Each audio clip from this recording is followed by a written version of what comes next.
with that down and out of the way, let's move on to the fifth and final main topic today. And our fifth and final main topic today gets submitted to us by Darren James Lewis, who writes, "Hello, fellow movie fans.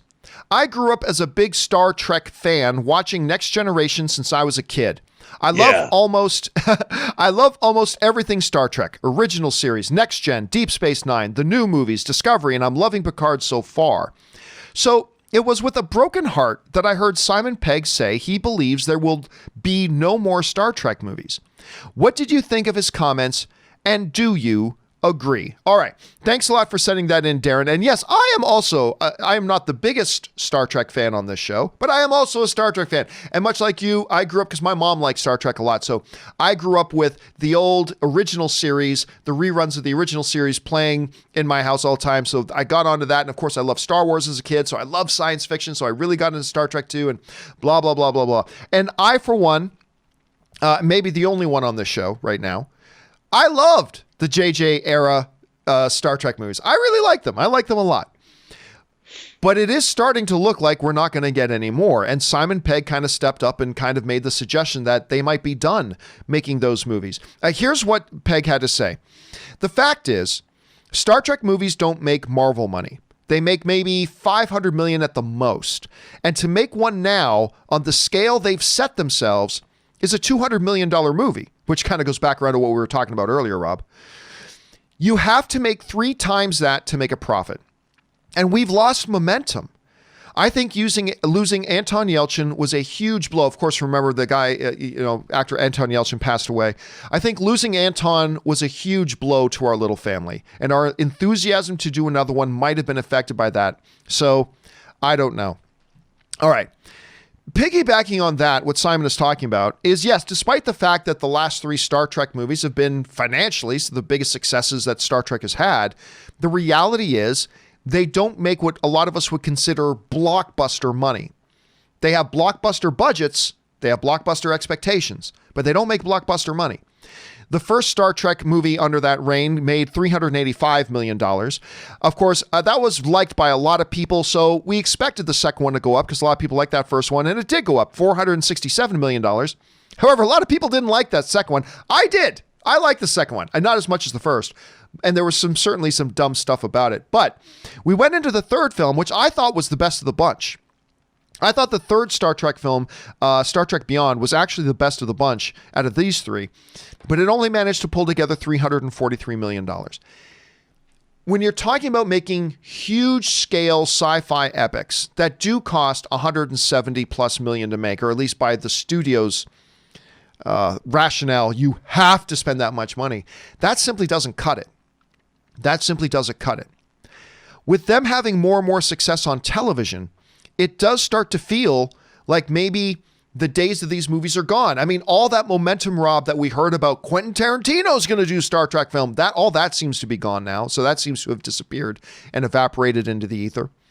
The idea of this type of a movie and that, and we hear other things, but it really does seem like their focus right now is on television, and maybe that's where it should be.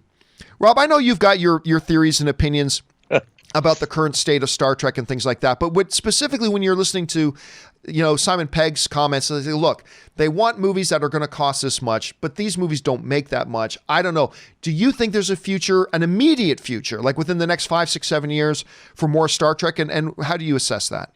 Well, first of all, as anybody who ever did any cursory glance into the past of Star Trek in the theater, theatrically released Star Trek, they've always kept their budgets down, with the exception of Star Trek: The Motion Picture, which had to deal with the development costs of previously aborted Star Trek shows and movies. That's why the budget was expensive. They really kept the budgets down. For Star Trek 2, 3, and 4, they brought in Harve Bennett from the television department at Paramount, and they made those movies basically on TV budgets, and they were successful. Star Trek has never traveled well internationally. It's never done huge business internationally. And what they should have done, I thought, during the J.J. Abrams era, I thought it was incredibly irresponsible to make Star Trek movies at the budget level that they were making Star Trek movies at, because they were trying to force a round peg into a square hole, or a square peg into a round hole, in the sense that they were spending, even the first Star Trek movie, the reported budget was between 140 and 175 million dollars. Well, as we saw, as you just put up, a movie has to make 3 times its budget to be considered profitable, and it was nowhere near that. None of the Star Trek movies were nowhere near that because they spent too much damn money on them. And their Star Trek and they have not spent, they've spent way too much money on the new TV shows as well. And I think it's really irresponsible to expect a franchise like Star Wars to suddenly become a franchise like a Star Trek, to become like Star Wars, because there's no evidence to support that it can. And if they had started out making the first Star Trek movie with the new cast at 80 million or 100 million, then they would have had something. But instead, they had to spend money, and Into Darkness was way more expensive than it was even reported. They have to spend a lot more money marketing these movies, and they basically killed their own franchise because they did not make them in line with what Star Trek has made in the past. And why they thought Star Trek would suddenly become like doing Transformers numbers, I don't know. But I think Star Trek will come back one day, and I think that what they're going to have to do is figure out a way to not make... Remember, Star Trek was never a franchise that relied on special effects.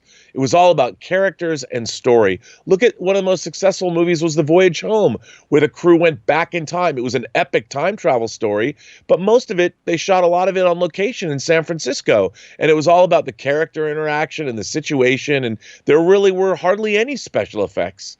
And it worked out really, really well for them, and it became one of the most beloved Star Trek movies. And that's something you got to remember. Yeah, I struggle with it. I struggle with it because, on the one hand, look, you and I have had this discussion before. Star Trek was dying before the J.J. Abrams appear. All the box office numbers and all of them drooped down. The popularity of the last few shows all dripped down. I get that Paramount was probably at a place that thought, we need a transformative moment for Star Trek to appeal to a new generation, the next generation, a new generation of fans. And we feel like the lore of Star Trek is so rich and so good that we feel that if we can incorporate that into a blockbuster style thing, that maybe we can make this the next big franchise. I thought the first film was a good start. And while I liked Into Darkness, it had a lot of problems. And there were a lot of people, both fans of the old Star Trek and fans of the new Star Trek, didn't like the film all that much. And I thought that that derailed their progress, because we saw an uptick in the box office. But I think because that was a very divisive film, that kind of made it take a step backwards. Not to mention that first trailer. Rob, I don't know if you remember the first trailer for Star Trek Beyond, the third film. It was horrible. Like that first trailer for Star Trek. And you and I have been talking a lot in the recent months about how first trailers are becoming, I believe, more and more important because you don't get a second chance to make a good first impression. And it just felt like they lost. And then, of course, the passing of Anton Yelchin, which did that struck a really solid blow as well. And it's just, and then they said they were going to do another one with Chris Hemsworth coming in, and then all things about they realized they can't make the movies for that much money anymore, so they can't pay everybody the big blockbuster salaries, and Hemsworth and Pine pull out, and then it's just been a mess. And honestly, Rob, I don't know, because look, I'll be frank with you. I do not think the answer for Star Trek now is to go back to the way Star Trek was. I don't think that's the answer. But clearly the current path, particularly theatrically, hasn't worked either. Let me put you in the hot seat here. You're an executive at Paramount. You know, your buddy Bob Iger left Disney, so you jumped ship and you went to Paramount. So you're at Paramount now, and they just say, guys, spitball, where do we go with Star Trek? What do we do philosophically with Star Trek now to try to get this thing back on the right path? What do you suggest to them? Well, I would take a page out of what worked in Star Trek in the past. You know, when they did the series, it went off the air in 1969. In 1979, they released Star Trek The Motion Picture with the same cast, but moving into the future.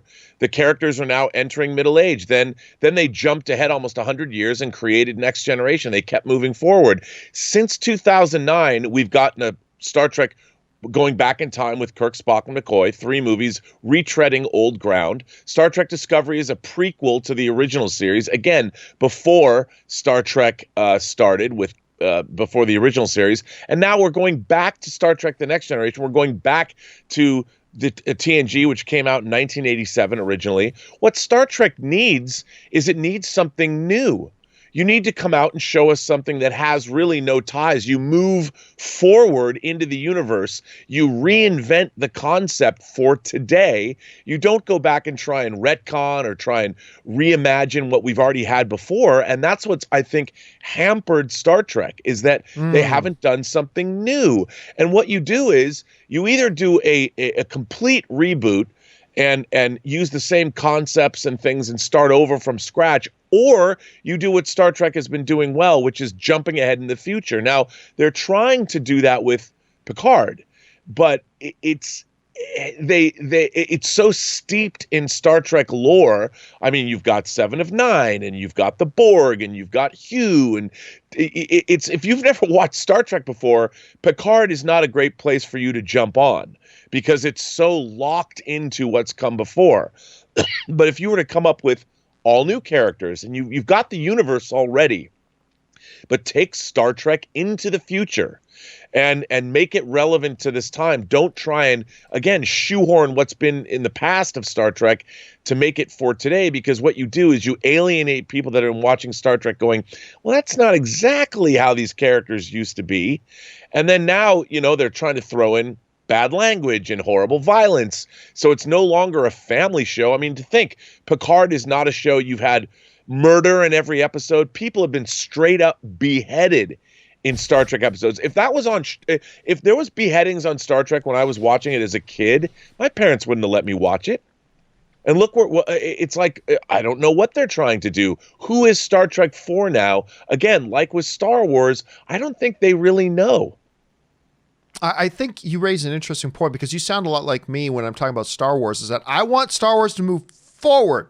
Enough with the prequel stuff, enough of the young version of this and that, move forward. Maybe that's the answer in this stuff. Guys, question is, what do you make of this whole situation? Do you think we're going to get another Star Trek movie in the next 5 years or so? Starting to look like we're not. And what do you think the answer for them is philosophically at this point? Maybe you feel like it's going back to the old ways. Maybe you think it's like going back to the JJ ways. Maybe you think it's a time for something completely new, like Rob is suggesting. Jump down into the comment section below and let us know your thoughts. Okay, guys.